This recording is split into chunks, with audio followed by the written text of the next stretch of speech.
You're listening to RTI Audio, powered by Rocky Top Insider.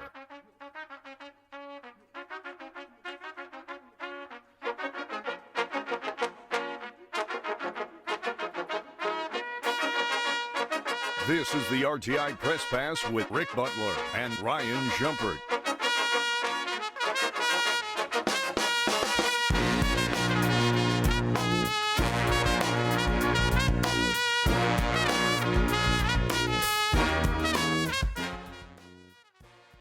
Hello everybody, welcome into the Rocky Top Insider Press Pass. Today is Wednesday, today is April 20th. It is a beautiful day outside in Knoxville, Tennessee. We are here ready to talk a little bit of Tennessee sports action as always. My name is Rick Butler. With me right here to my left, my good friend Ryan Schumpert. Ryan, how are you, my friend? How's the day been? How has the week been? What's new with you? Doing well. Glad that week's getting a little bit better now that it's warming up a little bit. We got the sun out on Tuesday, and now some warm weather today, so that's making my week better. Yeah, I hear you there. The weather really has been all over the place. I mean, the last couple of weeks, you've had a little bit of rain. We had the snow, the sleet a couple weeks ago. Yeah. I watched I don't know if you watch these. I would imagine that you might. But have you seen the video series that Tennessee puts out? I believe it's called The Juice.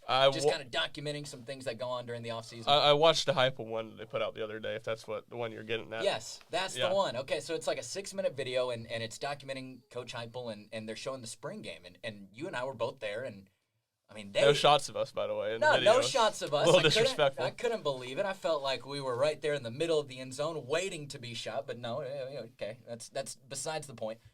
I couldn't help but watch that video just like, man, this looks like such a great day for football. Oh, my gosh, like the guys look electric out there. None of the shots show how just ridiculously cold and miserable the weather conditions were. Yeah, well, that was the thing is it was, as you experienced a full day of it because you were over at Nico at Farragut that morning, but the whole day it was just like back and forth from cloudy, sleeting, a little bit of snow, to sunny and not awful, just cold. And it seemed like they chose all the shots from the sunny, slightly sunny, not as cold session. Hey, I'll be honest with you. I think those are the shots that I pulled from my own camera as well. You know, it made it look a little bit easier, better. A little bit nicer. But we will certainly get into a little bit more football stuff. You had a ton of recruits on campus for that weekend. We're going to be talking about some of those recruits coming up in a bit. But we want to stretch things out a little bit. You know, there are a ton of topics to get into just revolving Tennessee sports right now. So we want to dive into all of it. And Ryan, I think probably the best thing to start out with is baseball. Just considering it's the one that's in season right now, and there are so many storylines. You have a marquee matchup coming up this weekend in Gainesville against Florida. So big SEC East, big rivalry matchup going on. But I think the talk of the town for the last couple of days really has been Tennessee's going to be playing the first 2 games of that series without Tony Vitello. Head coach gets suspended last Saturday against Alabama. A little bit of an altercation there. Most of it was verbal, right? You had Frank Anderson going out to check on Chase Dolander after he got hit. And correct me if I'm wrong here. Let's stop right there. Pause. What has the injury been like for Dolander? So it's just a severe bone bruise in his upper right arm. So they avoid the fracture, which was really the concern on Saturday night after the game. And he exited, obviously, right after that happened and came back in a sling. Didn't look good, but they avoid the break. It's just they're calling it day by day. But it's one of those day by days where he's not going to be back out there throwing tomorrow. He's got to get the swelling down, then he's got to throw again and get comfortable with it. So they're not ruling out, and I won't rule out him starting this weekend at Florida, but I would be surprised if that happens. It seems like he'll probably be out a week, maybe 2, but certainly in general, and you're talking about it, we talked about it a few weeks ago, how much more usage he's had, and really all Tennessee's pitchers have had than they have in the past. So the fact that it's not a serious long-term injury, I don't think it's the worst thing in the world to get a few other guys, whether that be Blade Tidwell or Camden Sewell, some more innings on the weekend, and then allow Dolander to maybe be a little bit more fresh when tournament play rolls around. Yeah, you know, when he was coming down in that pitching motion right there, he was not able to dodge the baseball necessarily. No. But Tennessee dodges the bullet with it not necessarily being a broken bone or a fracture or something along those lines. But again, so he goes down in that Saturday game. You have Frank Anderson come out. He gets tossed. You have Tony Vitello come out to argue that. He gets tossed. Tony Vitello makes contact with the umpire. But I don't know, you know, that's kind of in the past for the last couple of days, and you and I certainly talked about that on RTI, just different sources. What have you seen from the team just in these next couple of days? obviously that's some adversity to go through. You not only lose the midweek game, a couple days leading into it, but then you lose on Friday against Alabama. Your head coach goes out. What did you see from Tennessee and just the way that they were able to rebound? Well, an incredibly impressive response, and I wrote about it on Friday night that 2 losses. It's not it's a fine line to toe writing that where it's 2 losses. This is not close to the end of the world for Tennessee. No. But for the first time all year, Tennessee kind of has they got to beat a Hunter, and they have the pressure. They're kind of back on their heels a little bit. Sure. And that just went to the nth degree when obviously you lose your pitching coach and your head coach in the middle of the first inning of the first game, in the second game, and that stuff's big, especially when you lose both those guys. And in baseball, you don't have nearly as many coaches, and that changes a lot of responsibilities. But to me, even bigger than that was the fact that you lost Chase Dolander, and the day after your Friday night starter struggles and you have to use your bullpen a lot, you got to scrounge 8 innings together with your bullpen, and all of a sudden, getting back and winning that series not only became just a challenge because it means winning 2 games in a row, but a lot harder path. And that didn't do anything to stop Tennessee. I mean, they dominated Saturday and Sunday. Camden Sewell came in, and he's been a guy who I think is maybe as talented as anyone else in Tennessee's bullpen. It was fantastic to end the last season, but had been inconsistent. He comes in. Really, he gets a line drive off his foot, too. I think he has a bone bruise on that foot, but he pitches through it and was really effective. I thought you could tell when he had to field the ball or run the first that he was not 100%, but when he was on the mound, he looked good, and it continued on kind of throughout the rest of the weekend. Beam gave Tennessee another good start on Sunday, but Tennessee's bullpen, really for a second straight weekend, was called on a lot more, and their depth and their talent really showed up, and Tennessee's bats got going like you expect them to at Lindsey Nelson Stadium, and it led to 2 pretty decisive victories for the Vols to finish the weekend. Yeah, man, I agree with you in a lot of ways. I think that you look at just what was in front of the team, and you're right. They were kind of in a position where they were backed up against the wall a little bit, but I think you also got to take into consideration it's not necessarily a place that they've been this season, right? You can name other times that they've been on their heels a little bit, but as far as this season goes, Tennessee's not been there, especially when it comes to conference play, right? You have a rival in your home,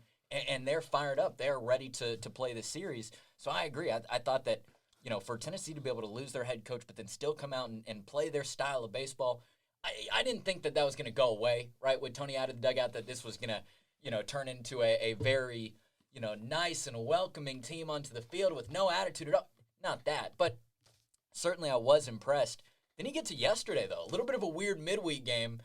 Tennessee able to find the victory there in the late innings of the game, but for the first 4 or 5 innings of the game, neither team could find a hit. Tennessee hosted Bellarmine yesterday in Knoxville. Neither team could find a hit for a while. On the Tennessee side of things, Xander Sechrist looked very, very good. Yeah, he's been a solid guy, and it just kind of adds into the rotation. I think the Missouri weekend he got an inning, but he's been a guy that's been really impressive really throughout the year as the midweek starter. I definitely think yesterday was one of his better outings, but it just kind of shows the depth of this team that he is not someone that isn't going to be called on really a lot in the bullpen in the weekend. And even last year, I mean, Tennessee has obviously had a really good team last year, but there's so many differences in this year that I think maybe the common fan doesn't notice. And Xander Sechrist this year would have gotten innings in the weekend last year. I don't think there's any doubt about that. And now he's Tennessee's 7th, 8th guy in their bullpen. So It is crazy how Tennessee's elevated its pitching talent. And I think that's something we saw interesting this weekend is last year's team. I think a lot of people think of this year's team and last year's team as being common because they're both really good and they both play with that attitude that's become a staple and personality that's become they don't mind being the villains. All those things that were true about last year's team are true about this year's team. But last year's team, they were not as talented as the most talented teams in the country, and they had a lot of fight your way back into the games they were losing. 9 walk-off wins last year, 4 or 5 of them on home runs. Tennessee doesn't have a walk-off win all year because they haven't been tested. They haven't been put in that situation. So I thought that really it opened my eyes to it this weekend more. That while this team has the attitude, they haven't faced those same sort of adversity, and they don't have. Maybe they can try to play with it like they're the underman, they're the underdog, but I don't think they think they're the underdog. I think they understand that they're the hunted, where even though Tennessee was in the top 5 for a lot of last season and had a really good team, they were still the underdog. It was still their first breakthrough year in the top of the SEC and the top of the country, and they didn't have as much talent as the Arkansas and Vanderbilts of the world. And this year, they're as talented as anybody. You see that attitude just kind of in a different way, but in this weekend, you kind of saw it in a reverse way with Tennessee getting knocked in the mouth on Friday night, facing more early adversity on Saturday, and from there just being the hunter and going out and really dominating the weekend. Yeah, to make the comparison to Tennessee football a little bit, this isn't going to be a perfect analogy, but when you think of Tennessee football, the nationwide thought on Tennessee is that, hey, they have this electric offense because you see them scoring points, you see them moving the ball down the field, and the defense a little bit, it plays second fiddle.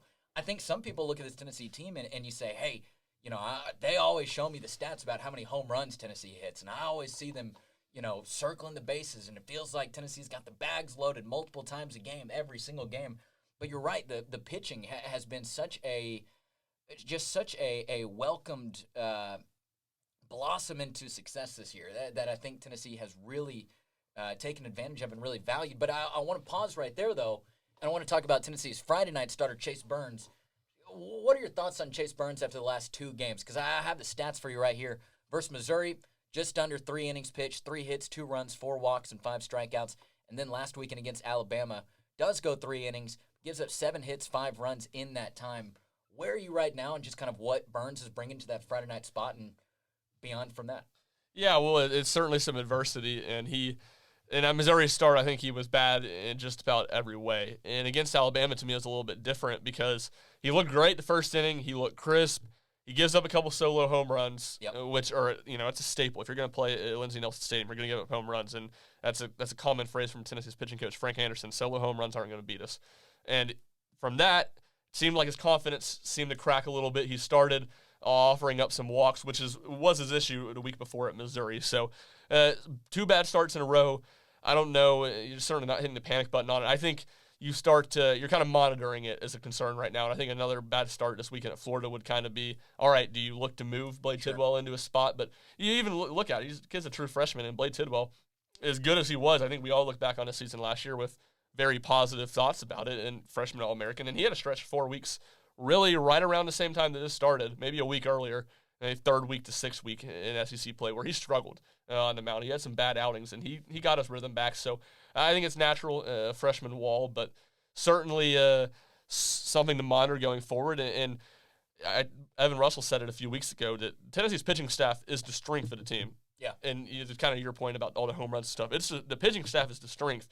And I think that's what matters the most when you get to Omaha, when you're talking about Tennessee's bats are good enough to maybe get back to Omaha with the pitching just being good. But if Tennessee wants to win the College World Series, I think the pitching has to hit its full potential. And I think for that to happen, Chase Burns has to be really dynamic. So I think it's certainly something worth watching this weekend in Gainesville. Chase Burns on the mound this Friday night in Gainesville, like Ryan just told you, at 6:30 p.m. Eastern Time. Then the 2 teams will they'll run it back the next day at the same exact time, 6:30 p.m. And then Sunday at noon, Tony Vitello returns from his suspension. He'll be back coaching the Tennessee baseball team coming up on Sunday of this week. And Ryan, any last baseball thoughts? No, none of the games on SEC Network this weekend, so that'll be a note. Everyone will have to stream all of that. That's wait, say that again? None of the games on SEC Network this weekend. All SEC Network Plus, all streaming only. Had noticed that yesterday looking at the schedule. I kind of figured Florida, Tennessee, pretty big series. You might get a couple on TV, but nope. We'll all have to settle streaming. All right, so get ready to go scroll about 20 tabs into the college baseball section to find the Tennessee baseball team. Well, I'm a searcher. You gotta use the search bar. You type in. Search? I search because you of don't that. Scroll? Because of that reason, you got to go for the SEC Network Plus streams. You got to go so far to find it. You go type in TENN and click on it, and that'll be the first thing that comes up. Save you some time. You think you know a guy, and then you learn that he's a searcher, not a scroller. You learn something new every day. All right, Ryan, that is enough of the baseball talk. We let off the show with it, though. I want to get into some of this recruiting news. It's kind of the talk of the football world right now with spring camp wrapping up, or actually that is in the rearview mirror at this point. Let's go ahead and take a break right here, come back on this side, and see if we can get into some football action with the recruiting news. That's been happening this week. That's coming up on the horizon. Don't go anywhere. Rocky Top Insider Press Pass. We'll be right back. And now, back to the show. Rick Butler, Ryan Schumpert back here on the Rocky Top Insider Press Pass. It is Wednesday, April 20th. We are hanging out talking a little bit of Tennessee sports. Already talked about baseball. Led the show off talking a little bit of football, and that's what we will circle back to right now. Ryan, on the Tennessee football side of things, Tennessee got a little bit of good news and had a little bit of bad news over the week. Which one would you like to start with? I always say start with the bad news so you can end with the good news. Is that how you are, just like in life? Yeah. Well, if I get asked that question, do you want the bad news or good news first? I say bad news first. Okay. So for Tennessee, it was an elite recruit that they were looking at. Kyler Casper, 4-star wide receiver from Arizona. We've talked about this guy on the podcast before. We have certainly written about him numerous times on RockyTopInsider.com. But this is a guy that Tennessee really was recruiting hard in the last month. If you go back to about almost 1 month ago today, March 21st is when Nico Iamaleava committed to Tennessee. Just a couple of days after his commitment, Nico called out 2 players in specific that he wanted to recruit to Tennessee. He called out 4-star wide receiver Kyler Casper, and he also called out 5-star wide receiver Carnell Tate. We'll get to Carnell Tate in a couple minutes, but Casper was one of those players that Tennessee was targeting. Tennessee was able to bring in both players to Knoxville just a couple of weekends ago for that spring game, bring them all in at the same time, get these quarterbacks and these wide receivers to get to know each other, try to get on the same page. And it felt like up until his commitment, Tennessee was in a pretty good position. I mean, I thought that it was a little bit of a coin toss. It felt like Tennessee was the one of the final 2 teams with Oregon. You look over at On3, and I believe that they had Tennessee as the favorites. You look over at 247 Rivals, and I believe that they had Oregon as the favorite. So it was a little bit of a coin toss going into it. But Tennessee does not capitalize. They do miss out on Kyler Casper. Obviously not a breaking recruit to the class. I don't know if really how many are going to be, especially in April right now. But this was a guy that Tennessee was targeting. Tennessee fans at least had on their radar. And Tennessee does miss out to Oregon for Kyler Casper. Certainly, and like you said, I think what stands out the most is that he was just a guy that Nico immediately brought up when he committed that he wanted to get. And obviously they're both West Coast guys, not from the same area, but the same side of the country. And like you said, not a huge shock, but a guy Tennessee would like to have. And I think, and the other part of it, sorry to cut you off there, but Oregon was one of the other finalists for Nico too. Yeah. Right. So I at least thought, hey, there could be something there. Right. Again, not that Tennessee is now just going and taking Oregon's recruits, and if one did it, 2 and 3 and 4 and 5 were going to do it. But it did kind of feel like, okay, well, maybe they have been talking. Maybe they were talking, before Tennessee started coming and rumbling into these conversations.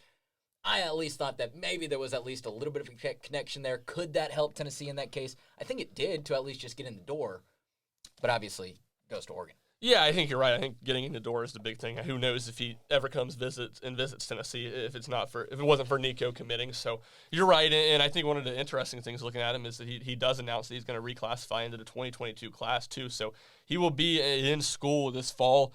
I think that's just an extra element to it. I certainly don't think that would have dissuaded Tennessee any. If anything, I think that would have been even a bigger plus for Tennessee because I think wide receiver is a position they'll probably look to add in the transfer portal. 6'5" wide receiver. I think they could have used that. Yeah, and they may be still looking for more of an immediate impact guy. You don't know. Someone who's reclassifying in the middle of April of their junior year to come enroll in college the next 2-3 months later, how effective they're going to be. But still, certainly a guy Tennessee would have wanted in a tough blow. Yeah, that is kind of a weird timeline. Yeah. It's starting to happen a little bit more frequently, I feel like. Not that I have all the examples in front of me, but I feel like the reclassifying just ever since maybe, and anybody can correct me if I'm wrong here, but I feel like ever since the pandemic kind of started to shift these timelines around a little bit or at least give people an extra year or two here or there, I feel like it's at least maybe happening more frequently just across the college landscape in general, reclassifying into somewhere else or moving into a different class, or then obviously it does start to trickle in, and the conversation starts to turn into transfer portal and NIL and all that stuff. And Lane Kiffin went off on all this last week, and frankly, I thought he was right on a lot of the thoughts he said. But all that being said, it is a fascinating deal, and like you said, I think that Tennessee could have used a little bit of that talent, especially if it was getting reclassified, but. Like you said, there's still guys out there in the transfer portal that I think Tennessee is going to be looking at. Who knows what the roster is going to fully look like come this fall. Yeah, I mean, I would certainly expect more movement on it. And before then, Heupel was asked about that specific numbers, kind of that stuff last week. It is in the spring press conference, and unsurprisingly didn't tip his hand at any of that. But no. And you're right. I think on the transfer front, I mean, it's been a thing with basketball for a long time, and I feel like increasingly, but I never had really seen it in football, and I feel like I've seen a handful of examples over. Yeah. And I do wonder if, maybe not a ton, but a handful. I feel like that's pretty good. and I do wonder if the transfer portal maybe encourages that a little bit, because there's less pressure on getting the decision right the first time, and you have that option to transfer. And I can think of 3 instances off the top of my head with the basketball program since Barnes has been here. Obviously, the 2 easy ones this year, Tamba and Huntley Hatfield, both those guys transfer. And then Jalen Cone was a point guard who went to Virginia Tech over Tennessee and reclassified. Tennessee wanted to reclassify as well, and I know he entered the transfer portal too. I don't know where he ended up at, but obviously that's, again, very small examples of that, but I do wonder if that comes into play at all. I think it has to. I think you just hit the nail on the head. Like, that's got to be a large point going into this, because, again, you do have that freedom now to say, hey, if things didn't work out in that first year, or just no, I mean, you go back to Lane Kiffin's conversation on the Rich Eisen show last week. He was saying, dude, if you're Bryce Young, like, even playing in the national championship with Alabama next year, everybody knows that you're going back to Alabama.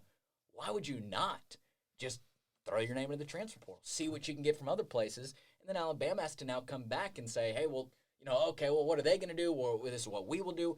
It's a whole mess. And so I think you're right. As all these transfer portal NIL situations continue to occur in these sports, I wonder if the reclassification process also kind of starts to trickle into that and becomes almost a third branch of that wheel. Because, again, like you said, there's just so much less pressure to stay at a place, and frankly, you aren't locked into it at all. Yeah, I think you see this all the time. Again, I'm speaking more to basketball than football, but you're much less likely to take a flyer on a recruit now than you are to go to transfer portal and say, hey, we've already seen this guy play. Sure. And I think it almost maybe goes the other way, to where if you are going to take a flyer on the kid, why not take a kid that's more talented, who's a year younger, and try to develop him and see what you get once you get to campus. It's a weird world out there. It is. It's crazy. It's one of those things where it's almost, so much of this is unfolding as we are experiencing it. It's a little bit of a trial and error process as you're going through it. So I think that you and I and everybody else, I think, will continue to get a better understanding just as things happen, because that's kind of the way to learn it right now. Oh, 100%. I mean, I think there's been a lot of that for coaches and administrators at these schools. I mean, the NCAA didn't do a whole lot to set this up and put a lot of parameters around it. So it's, I think, for everybody, us and coaches and players and everyone involved, it's kind of learning on the fly. Yeah, absolutely. All right, let's flip to the other side of the page, though. The good news that Tennessee got this week, they had the number 1 ranked recruit in the state of Tennessee in the Volunteer State commit. What was that, yesterday? Yeah, yesterday. Okay, there you go. Yesterday already, committed right there at noon. Murfreesboro defensive lineman Caleb Herring. Ryan, talk to me a little bit about what this guy brings. Well, he's a guy that's long been on Tennessee's radar. He's the number 1 player in the state, so you expect that. I think he's been a priority ever since Josh Heupel and his staff got here back in February of 2021. And look, I think Elijah Herring, his older brother, was one of, if not Tennessee's first commit back in last year's cycle. And he wasn't as big as a recruit, but certainly a guy that they prioritized. And I think immediately set them up in a good spot for Herring's recruitment. I've seen some of his quotes, and I don't know who was to, so sorry I can't properly credit whoever he told us to. But he didn't make a huge deal about, saying his brother was a big reason why he went to Tennessee. So I think Tennessee did a good job of separating him and making him a priority on his own. But I would say behind Nico, probably the best get Tennessee's gotten since Heupel's been here. You beat out Georgia, where he'd been on campus this spring. Auburn's another school that had been in the mix. I believe he visited there for the Iron Bowl back in November. So a lot of big-time programs going after him. And certainly I think when you look at Tennessee and you look at the way they play with their offense, you're going to need pass rushers in general, just because you're going to be ahead in a lot of games with as good as your – I mean, how many games last year, even the games that Tennessee ended up losing by 3 touchdowns, did they – get out to an early lead in those games? Sure. And that's the old Indianapolis Colts with Peyton Manning. You get yourself the quarterback, then you get yourself the pass rushers, because you're going to be playing from ahead a lot. So I think there's a ton of emphasis just in general when I look at how Tennessee's going to build a defense and getting edge rushers. And he's one of the best ones in the country, 6'5.5" frame, really long, and just an elite athlete, and should be a guy that Tennessee develops into a really good player.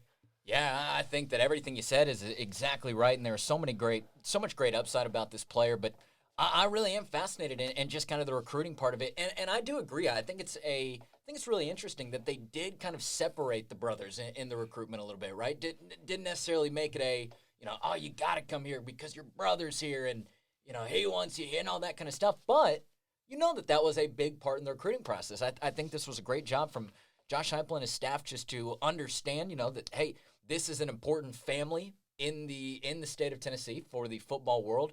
We want to get in, go with this family. Elijah Herring can bring something to the table. That's why Tennessee went out and recruited him and got a commitment from him. And, of course, that does lead you into a better position for Caleb Herring, and that is what Tennessee was able to go out and do yesterday. So they secure a commitment from the number one high school player in the state of Tennessee, according to both On3 and 247 Sports. Not a bad pickup. No, not at all. And I think the good things Tennessee did to close their 22 recruiting class, none of those were in state, and I think that was kind of the glaring hole is that 2022 class in the state of Tennessee was as good as it's been in a long time. And Tennessee signs just 2 guys from that class, only 1 in the top 20. Now they have 8 commits this year, already 5 of those guys from the state of Tennessee. 3 of those guys are in the top 20. Granted, the class isn't quite as deep as it was last year, but to get the number one guy to go along what they already had, they got Trevor Duncan last week from Catholic, and then Nathan Robinson, which was a big time battle out in West Tennessee with Kentucky and Ole Miss. So, and those are.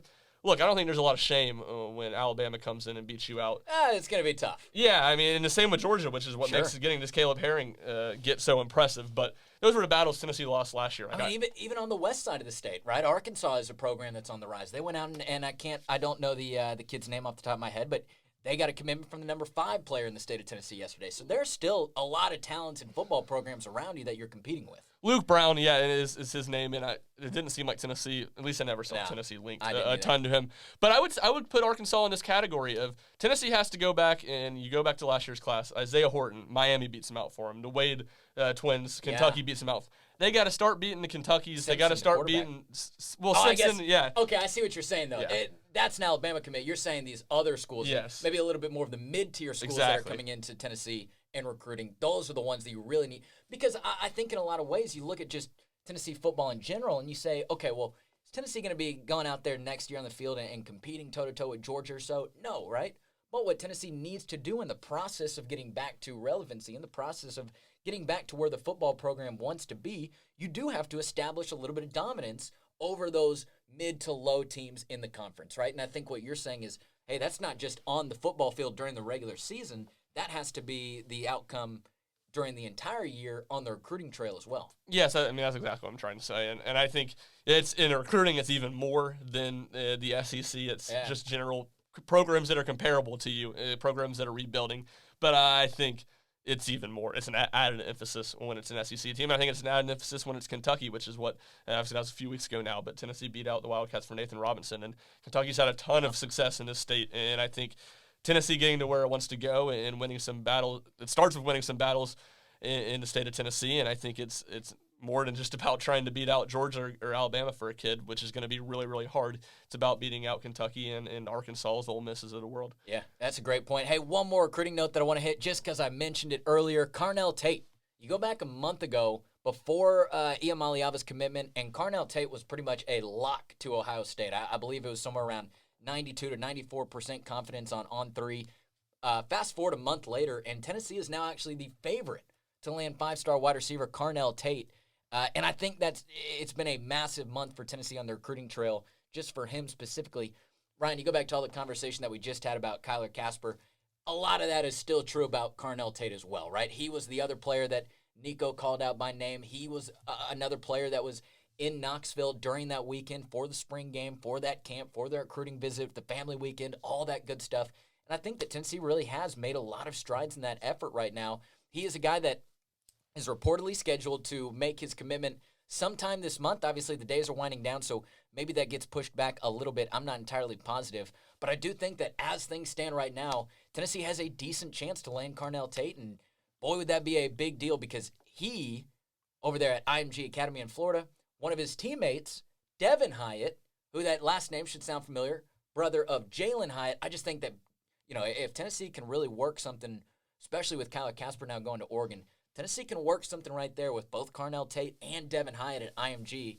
That could be a big sign of success for the future. So that's my only last recruiting note. Yeah, and that kind of goes back to something I meant to say on the Casper receivers aspect is with Nico, with this offense, you're not going to have a hard time finding good receivers to want to come play in this system. So I think this is a further example of that. I think Tennessee, like you said, made a bunch of headways when he was on campus with Casper earlier this month. So it should be worth watching. It does seem like maybe Tennessee has gone up to the top, but I 100% think Ohio State is still very much in this one. So it'll be interesting to watch and interesting to follow to the finish line. All right, Ryan. Well, we don't have much more to get into, but we do have a little bit of basketball to talk about, so let's go ahead and catch a break right now, then come back on the other side, talk about hoops. Don't go anywhere. Rocky Top Insider Press Pass.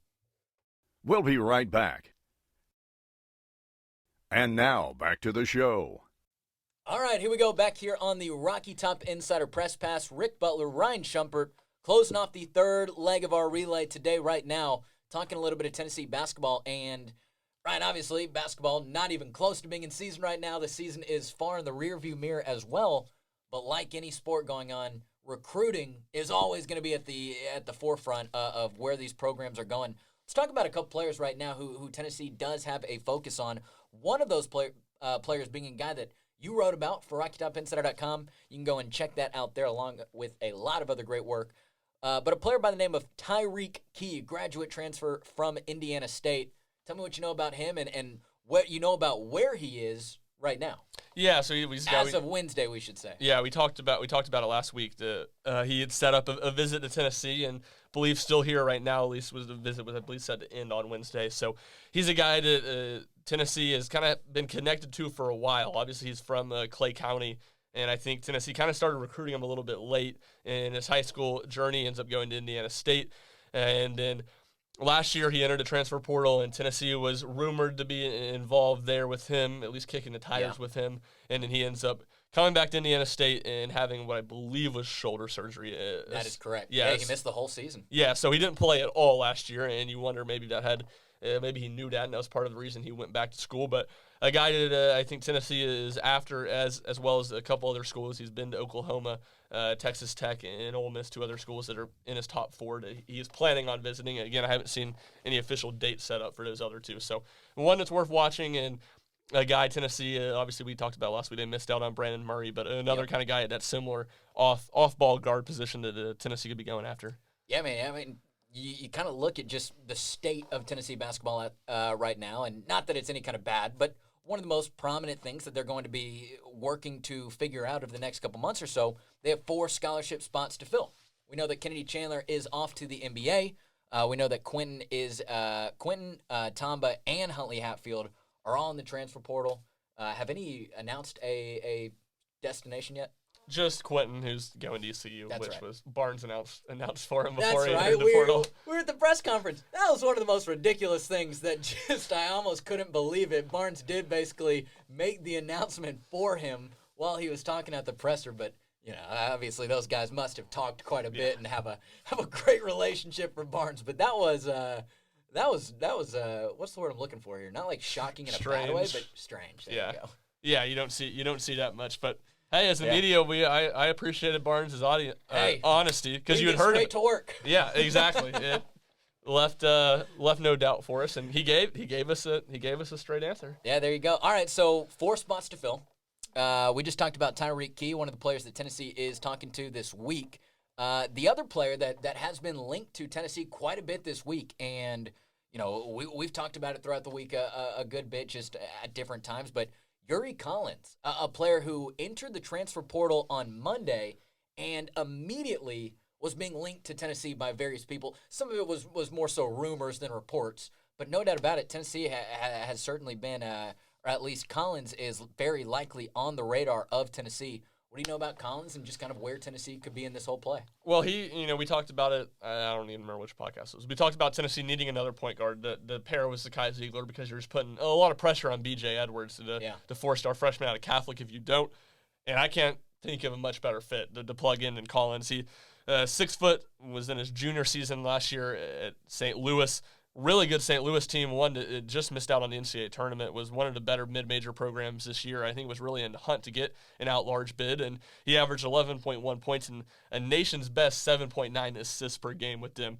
Really good passer, really good point guard, and to me, he fits into exactly what Tennessee needs. He brings some three-point shooting, too. I believe shot 36% on the year last year, though he has kind of fluctuated in different years. He's shot a couple of them. He shot much worse, but a guy that makes a lot of sense, like you said, immediately when he went into the portal and even really some buzz before because he originally declared for the NBA draft, was going to test those waters. And even when he did that, there was a little bit of buzz that if he came back to college, he might be looking to enter the portal, and Tennessee would be interested. So I think it seems like Rod Clark has some connections there. He before he got into college was at Sunrise Christian in Kansas City, or excuse me, in Kansas. I'm not exactly sure where in Kansas it is. And obviously that's not super far from St. Louis, and you wonder about connections there. But when watching some stuff on him and looking at him, the one thing that they play in the same conference as George Mason, where Kim English is at now, and that game it had popped on my YouTube feed as when I kind of watched some Yuri Collins highlights of George Mason versus St. Louis, and I thought, well, yeah, I wonder if maybe Kim English is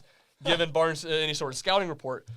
That game, which did go into double overtime, he played 47 minutes. He played a ton of minutes in that game. Okay. He scored 35 points and dished out 13 assists. Yeah, pretty good. And watching that, not only did he do that, he hit a step-back game-tying three within the last 30 seconds of regulation. Oh. And then in double overtime, George Mason hit a three with like 7 seconds left to tie the game, and he went coast to coast and hit the game winner. So sure. That was, and then you look at his, obviously I haven't watched every game he played all year, but looking at the numbers from having watched not even just his highlights, but the 8-10 minute highlight video of that game, I imagine was the best game he's probably played in his college tenure. So it's kind of funny that a former Barnes assistant got an up-close look at it and had to pay the price for it as George Mason lost that game. But to me, a guy that certainly fits really well into what Tennessee's trying to do and would make a lot of sense. Yeah, no doubt about it. That is going to be certainly a player to watch over the next week or so. Obviously, during this offseason, to go along with Tyreek Key, another player that Tennessee fans are going to want to have an eye on right now, just kind of as the transfer portal continues to work itself out. It's a weird world. We've already talked about that, today already, but no doubt about it, it's going to be an interesting case in basketball. Right, we had a little bit of breaking news in the basketball world as we've been recording this podcast here on a Wednesday. How about this from ESPN and Jeff Borzello? Kentucky forward Oscar Tshiebwe, the consensus men's basketball national player of the year, announced on Wednesday that he is returning to Lexington for his senior season. Are you surprised by this? What's your immediate reaction? No, my immediate reaction is this is why NIL is awesome. Like, there's a ton of talk about the downsides of NIL, and for reasons, because it's not really legislated a whole lot right now from the NCAA. But Oscar Tshiebwe, and to me, Oscar Tshiebwe and Zakai Ziegler are the perfect examples of it, where this guy might not project as a great NBA player. They have limitations. Ziegler with his size, really it's the same limitations for Tshiebwe with his size, just at 6'8", as a true center. You don't see too many of those in the NBA. But instead of having, for financial reasons, having to only play 2-3 years of college, and you just have to make that jump at some point because those limitations aren't going to change, you have the chance to come back to school and make good money, the amount of money as you would make in the G League, or probably more in Tshiebwe's case. And to me, that's obviously it's helping out a school that Tennessee does not want to help out. But to me, this is a perfect example of why NIL is awesome. And Tshiebwe is likable to me, as likable as a guy as they come when you hear him. His story and his faith, you hear him talk about it, and I'm happy that he's able to get money and play basketball in college next year at a rate where he'll be able to be really effective. And like you just said, he was a national player of the year, so he's about as good as anyone in college basketball. And it's fortunate that it's still a viable option for him at this point. Yeah, you make an interesting point, and just kind of thinking about the Tennessee perspective of this, the Tennessee bubble of this, but you look back just a couple months ago when Cade Mays was kind of testing the waters with the NFL draft. I remember he said, and I can't remember the quote, but hey, if I can make this amount of money, then yeah, that would be a huge step towards me returning to Tennessee. Obviously, that wasn't able to get done for whatever reason, but that was still at least a thought process that you now knew for a fact was happening. And you're right, here it is on the basketball side of things as well. And for Oscar, I remember reading that, some of the